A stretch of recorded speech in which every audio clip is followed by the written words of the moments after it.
यही कारण है कि जो प्रोपेनोलॉल है वो ब्रोंकियल अस्थमा वाले पेशेंट्स को नहीं देना चाहिए।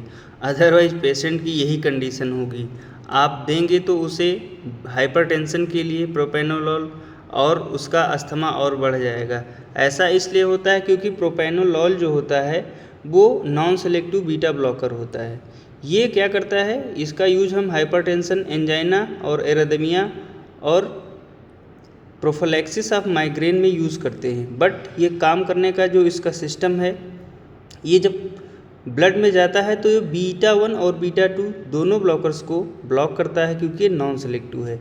जब ये बीटा 2 ब्लॉकर को ब्लॉक करता है, चूँकि ये बीटा 2 ब्लॉकर्स जो हैं वो लंग्स की जो इंटरकॉस्टल मसल्स होती हैं उनमें भी होता है, और जो हमारे फेफड़े हैं उनकी जो एलोविलाई होती हैं, छोटी छोटी छन्नियाँ होती हैं, उनमें भी ये मसल्स होती हैं। तो ये ब्लॉक जब करता है तो उनमें संकुचन पैदा हो जाता है, यानी कॉन्स्ट्रिक्शन पैदा हो जाता है। और जब भी हमारी फेफड़े की जो छन्नियाँ हैं उनमें कॉन्स्ट्रिक्शन होगा, उसके जो छिद्र हैं वो सिकुड़ेंगे, तो पेशेंट की ऑक्सीजन सप्लाई कम हो जाएगी, उसे सांस लेने में परेशानी होगी और उसका अस्थमा और तेज़ी से बढ़ जाएगा। यही कारण है कि जो प्रोपेनोलॉल है वो कभी भी अस्थमा के पेशेंट्स में नहीं दिया जाता है। ये पूरी तरह से कॉन्ट्राइंडिकेटेड होता है। Thank you for watching.